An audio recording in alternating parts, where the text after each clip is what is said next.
জয় রাধে। আজকের পাঠ শ্রী চৈতন্য মহাপ্রভু এবং রামানন্দ রায়ের কথোপকথন শ্রী চৈতন্য চরিতামৃত মধ্যলীলা খণ্ড শ্লোক 39। মহান্ত স্বভাব এই তারিতে পামর নিজ কার্য নাহি তবু যান তার ঘর।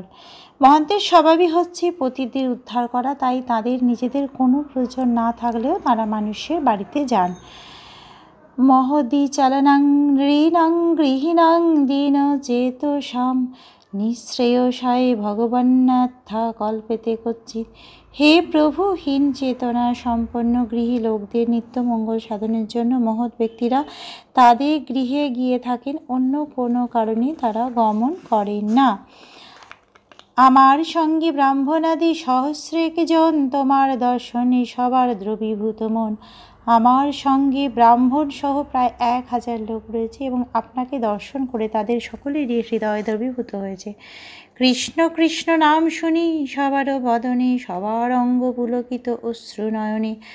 আকৃত্যে প্রকৃত্যে তোমার ঈশ্বর লক্ষণ, জীবে না সম্ভবে এই অপ্রাকৃত গুণ। তাদের সকলেরই মুখে আমি কৃষ্ণ নাম শুনেছি, তাদের সকলেরই অঙ্গ পুলকিত এবং তাদের সকলেরই নয়নে অশ্রু। আপনার আকৃতিতে এবং প্রকৃতিতে সমস্ত লক্ষণ প্রকাশিত হয়েছে। এই সমস্ত অপ্রাকৃত গুণের সমাবেশ জীবের মধ্যে কখনো সম্ভব নয়। প্রভু কহে, তুমি মহাভাগবতোত্তম, তোমার দর্শনে সবার ধ্রুব হইল মন। মহাপ্রভু তখন রামানন্দ রায়কে বলেন, তুমি সর্বশ্রেষ্ঠ মহাভাগবত, তাই তোমাকে দর্শন করে সকলের হৃদয় দ্রবীভূত হয়েছে। আজকের পাঠ এই অবধি। ভজ শ্রীকৃষ্ণ চৈতন্য প্রভু নিত্যানন্দ, শ্রী অদ্বৈত গদাধর শ্রীবাসাদি গৌরভক্ত বৃন্দ।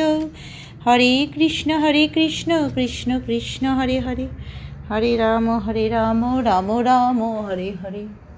জয় রাধে জয় রাধে জয় রাধে, জয় রাধে।